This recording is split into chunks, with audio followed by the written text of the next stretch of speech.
mga good vibes. Although ang ating topic for this live this morning, today, no, ay tungkol dun sa pagkamatay ni Undersecretary Cabral. No? So first of all, we're going to extend our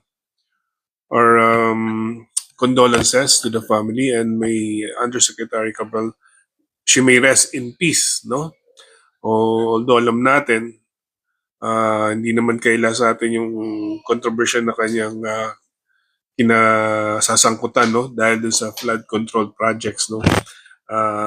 Isa siya sa lumalabas na may connection, no, o may role, malaking role dun sa kung paano na insert yung mga pondo ng DPWH at nakulimbat nga ng mga players dito, no.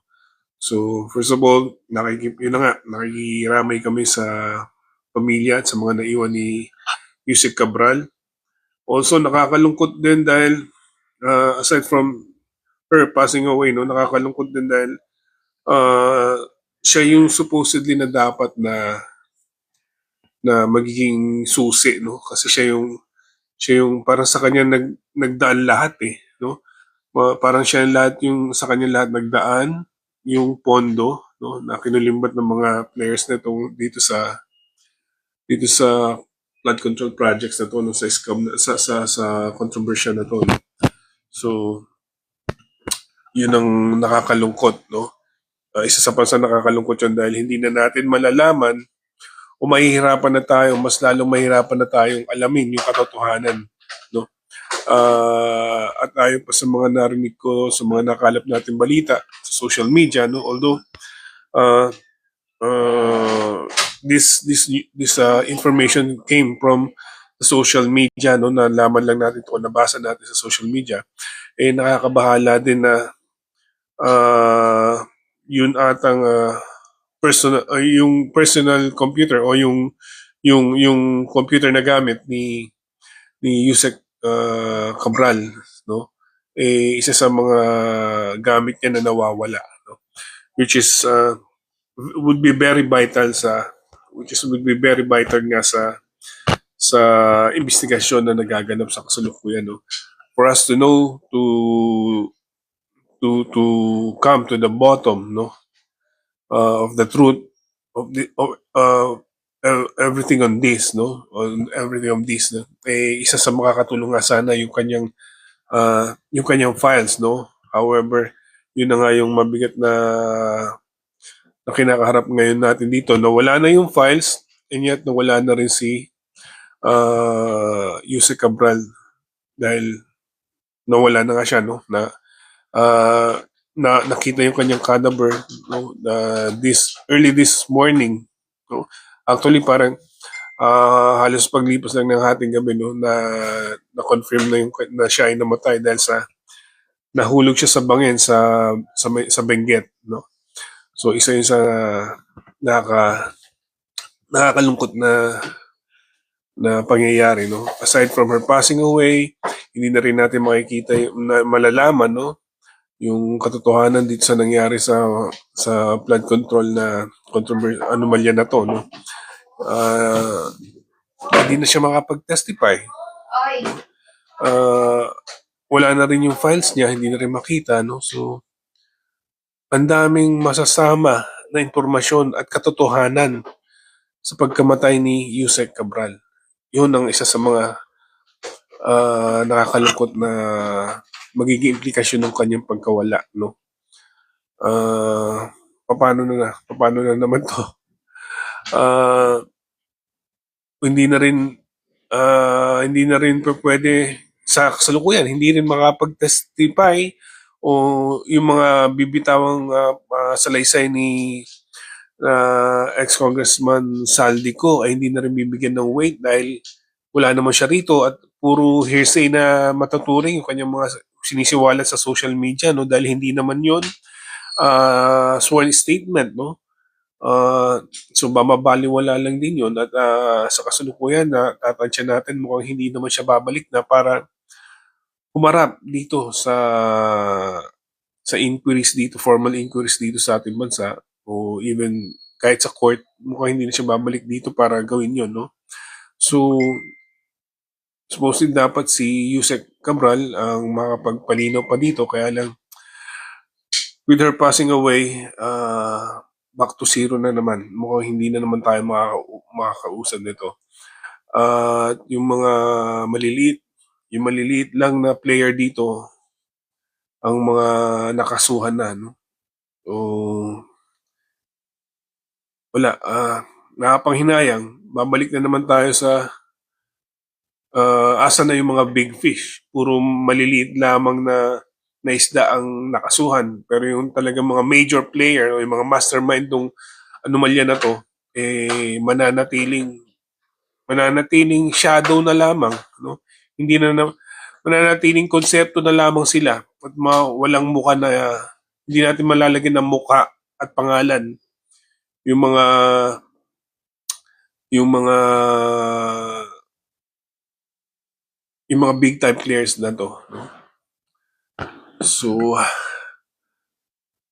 sana makahagilap pa rin tayo. Makahagilap pa rin tayo ng mga impormasyon o sino man isa pang matapang na magiging witness, no? Talagang merong pangunahing role dito, no? Pangunahing role dito sa anomalya na to sa flood control dahil ito'y mukha lamang, no? O pinapakita lamang ng ginawang pagpakamatay, no? O allegedly pagpakamatay ni Yusek Cabral na sadyang napakabigat at napakalalim nitong anomalya na to. Ikino-confirm lang nung kanyang by her death, no? Malalim talaga. At talagang walang kasing pares, no, ng kalaliman ang nangyaring ano na to, ang anomalya na to sa flood control project sa DPWH. Cabral po, yes, opo. It was confirmed na po na it was Undersecretary Cabral po ng DPWH. Ang siyang yun na nga po, no? Kung tutusin, kaya naman nilang gawin na safeguard agad at secure yung mga possible na ebidensya, no? At yung mga personalities na kailangan nilang imbestigahan. Magagawa naman sana agad yan ng gobyerno, no? Kung talagang gugustuhin nila, kaya lang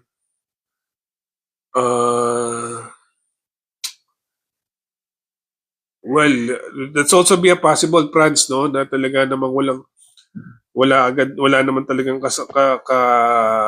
kinalaman. Maaaring wala din kinalaman talaga si Secretary Cabral, but the pressure, it also be a possibility na dahil lang sa pressure na talaga, no, kaya nangyari yung kanyang ginawang pagpakamatay, no? So, yun ang hindi natin masasabi kay Sir Carolino, no? Kung may kasunod pa. Meaning may kasunod po kaya na possible star witness o na baka mamatay o magpapakamatay uli, no? So we hope not, no? We hope not kasi ang gusto natin mangyari dito mabungkal natin, no, yung katotohanan, no? Yun ang gusto natin, no? So it's also a possibility, Miss Arlene Mirador Torres, no, na maring isa possibility, maring pinamatay ng mga yung mga masterminds until now and nasa shadows, no? Maring yan din talaga yung iisipin ng mga ng kapwa nating kababayan, no? Pinapatay, kuno, or ganun talaga iisipin ng ibang mga kababayan natin, eh. Yan ang talaga magiging tanong, no? Sabi nga ni Fashion, nagpakamatay na or pinatay? That would also be. Sindikato kasi yan, pre. Pag ganyan talaga. So, it's talagang possibility na ganun ng ano. Yeah, it's a mafia. Totoo yan. On that concept, yung concept mo na yan, naniniwala ako dyan. Kasi hindi mangyayari yan ng isa o dalawang tao lang ang may kinalaman dyan, eh. No? So makikita naman natin nauna ng kinasuhan, no? Nauna ng kinasuhan yung mga small fish o yung mga players na meron direktang kinalaman doon sa proyekto, no? Kasi sila yung mga nag-iimbestiga, I mean, sila yung nag-i-screen, sila yung nag-i-implement, no? Yan yung mga engineers, no? Pero yung pagdating doon sa pondo, pagpasok ng pondo, yun na yung trabaho ng mga nasa taas, no? Yun na yung tumatrabaho sa taas. Kaya uh, yung sa small players, yun ang mga nakasuhan na eh. No? Now, yung mga big time players o yung mga masterminds, yung mga pakana talaga nito, yun ang until now hiding on their shadows. No? Na sila yung nagpapagalaw ng puwersa nila kung sino yung mga kailangan ng patahimikin. Yun ang nangyayari ngayon. I have no idea kung sino yung mga tao na yun no, nagpapagalaw ng mga kanilang galamay para lalo pang pagtakpan yung itong napaka masalimuot na kontrobersya nito na bumalot sa ating bansa, particular dito sa Departamento ng Public Works and Highways. Although no, noon pa man, kilala naman talaga ang DPWH sa mga ganyang proyekto, no? Pero hindi katulad nito, yung magnitude, no? Yung magnitude ng anomalya o ng corruption, ganun na talaga kalala, no? Mas malala pa sa cancer kung tutuusin, no? Ah ah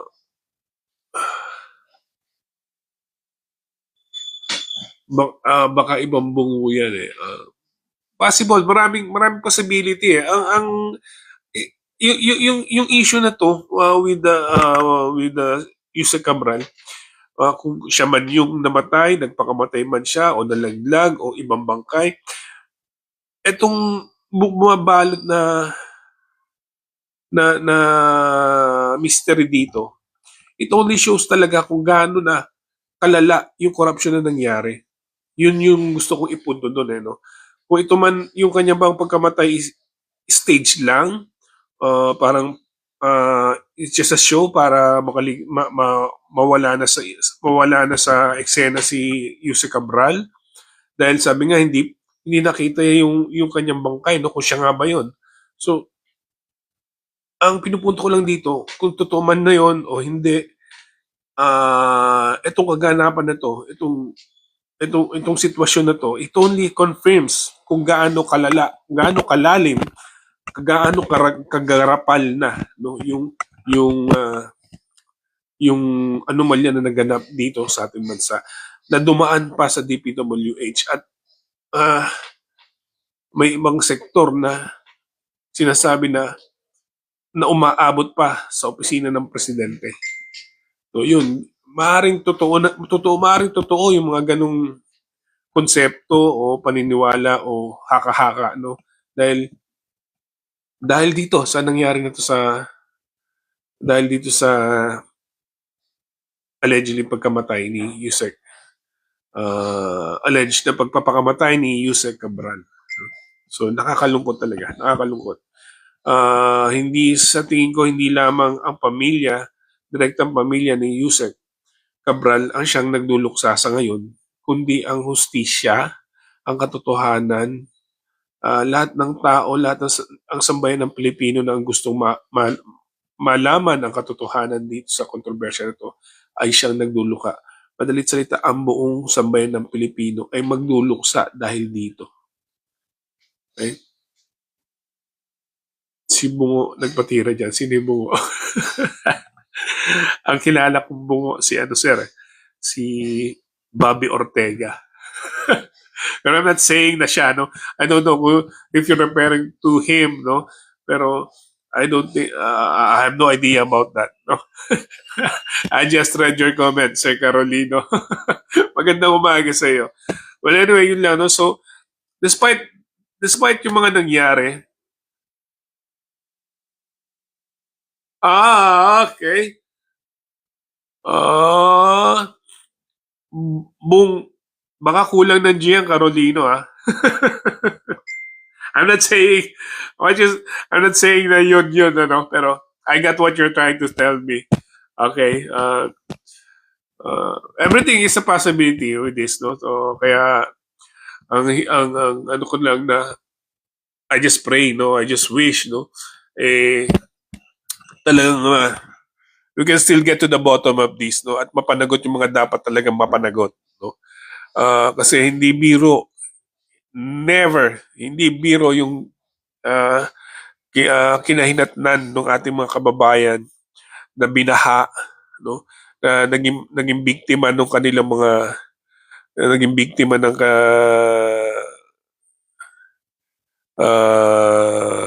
kanilang ginawang corruption dito, no, sa mga projects, sa mga flood control projects. Talagang nakakalungkot na gano'n na yung inabot ng ating mga kababayan. Tapos ngayon, yung mga tao na supposedly ay magbibigay linaw, magbibigay ng katotohanan sa atin ay mga nawawala. Ibibintang na naman sa mga Duterte. Jowo, hindi natin mapipigil ang sambayanan, no, kung yun ang kanilang maiisip, no. Ah, Kanya-kanya kasi paniniwala yan, no. Actually, itong issue na to, no, it also divides yung ating sambayanan, no. Pinagkakahati-hati tuloy ito ng ating mga kababayan, no, yung mga Duterte at mga BBM. So, yun sana lang ang hiling ko, with this controversy na sa flood control project, iwasan na muna natin yung pagkakahati-hati kasi hindi lamang po yung mga maka BBM o maka Duterte ang siyang nagsasuffer dito o naging biktima nitong ano to.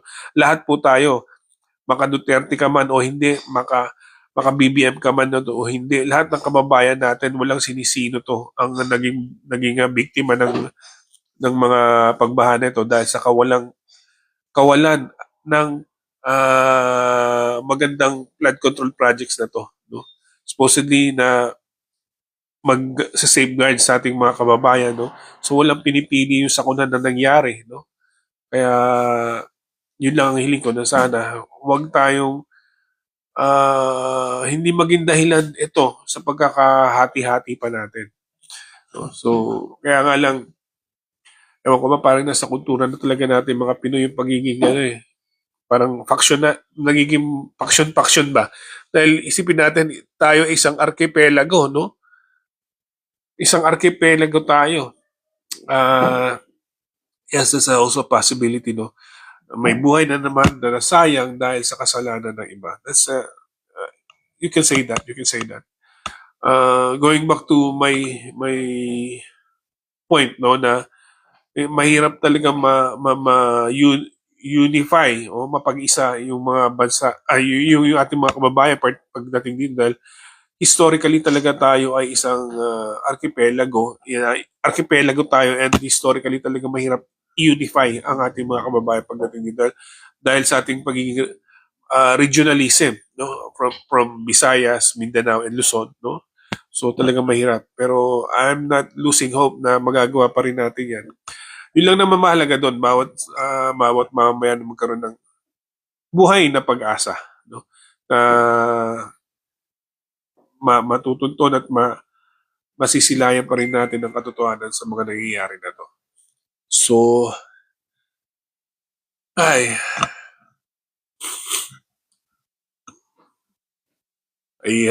who cares, sabi niya, kontrolado na lahat, mahirap bumanggas sa gobyerno ngayon.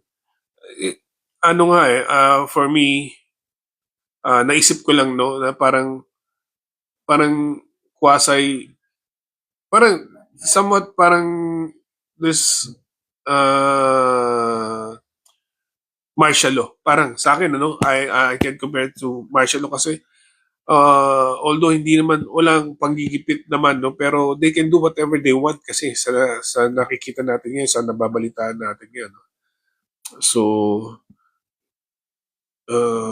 they can do whatever they want.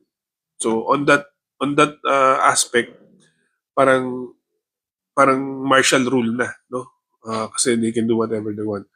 So, yun lang yung aking opinion on that, no? Cleansing, yeah. Nagka-cleansing na sila. Nagbintang na naman sila, Jay. Ganun ba? Hindi ko ata nadaanan yung ano na yun, yung balita na yon o sa social media na na si DJ ay may napagbintangan na naman. Ay, yun ata yung sinasabi ni Carolino no na it was bungo daw. Bungo ba yun o bungo? Basta ang alam ko, malapit na magkagyera kaya ang Russia at UK. Oo nga, wag naman sana sila-sila na lang, no? Wag na dumating pa sa atin. Pero seryoso yan, no? Seryoso yan kung Russia at UK. Kaya lang, isa sa hindi natin napapansin sa ngayon, yung sa Iran, Iran and US, no? Hindi na papabalita pero it's still ongoing actually. Sana matapos din yan. At wag na matuloy itong Russia at UK na giyera nila. Para sa sangkatauhan. Yes, Coffee Queen 72. Only God know what happened to her. Yeah, exactly. Let's pray for our country. Yeah, we should. Kasi wala namang ibang mananalangin at tutulong sa atin kundi kapwa Pilipino. Hindi naman pinakita ang labi. How was she pronounced dead? No? Ang mga NPA lang naman, ano yun? Pinatay siya. So yun na nga yung mga iisipin ng ating mga kababayan, no? Pinapatay. Dahil sa mga kontrobersya kanyang kinasasangkutan. So, hindi natin masisisi mga kababayan natin na ganun ang isipin, no?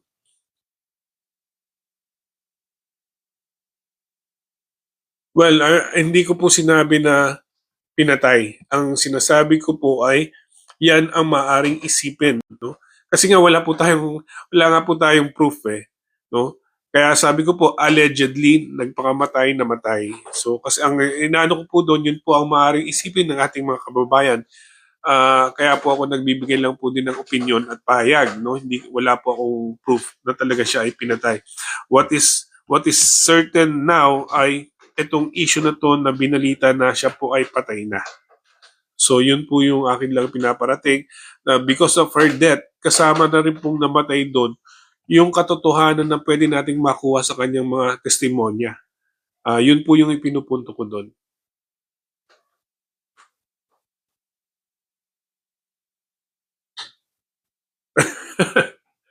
Good morning, Sir Mel.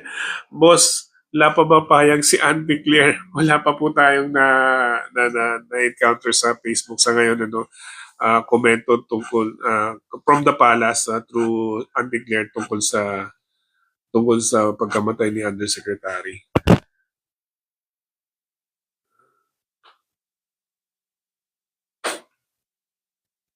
Yung kay Duterte may mga ebidensya kasi anong bintang na sinasabi. Hindi ko na-get yun. Nakinabang kasi sila, magnanakaw din kasi yung mga anti-Duterte. Well, so much for that, no?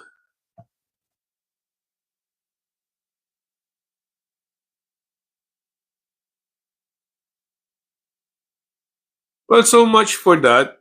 So much for those na mga hindi naman po tayo nagpapayag dito para sa mga anti-Duterte or anti-Bongbong o pro-Duterte o pro-BBM. No? I'm just telling, ang pinupunto ko lamang po dito is sa pagkamatay ni Undersecretary ay kasama niya na rin namatay yung pagkakataon na makuha natin o ma-extract natin yung katotohanan sa mga testimonya niya, sa mga files niya, yung katotohanan. Yun lang po yung aking binibigyan din dito, no? I'm not into kung sino yung mga nagnakaw, kung kaninong paksyon, kung kaninong grupo yan, no? Hindi naman po yun yung aking pinupunto rito. Ang pinupunto ko po kasama sa pagkamatay ni Undersecretary Cabral, yung supposedly na katotohanan na ating makukuha. So yun lang po ang aking ikinalulungkot doon. Although kung ano man po yung mga opinion po ninyo sa mga kung kayo man po ay pro Duterte o anti Duterte, kung kayo man po ay pro BBM o anti BBM. Well, it's a different story, no. Wala po akong personal opinion tungkol diyan. Everyone has their own opinion, no? So I would respect po yun, no? Nirespeto ko po yung inyong opinion tungkol diyan. Kaya lang sa pagkakataon ito ang akin lamang po pinapahayag, no? Kasama sa pagkamatay ni Undersecretary Cabral, yung supposedly na katotohanan na maaari nating makuha sa kanyang mga testimonya sana na magaganap pa, no? So yun lamang po yung iwan ko sa inyo. Mahal kita Pilipinas. Magandang umaga po sa inyo lahat and a peace.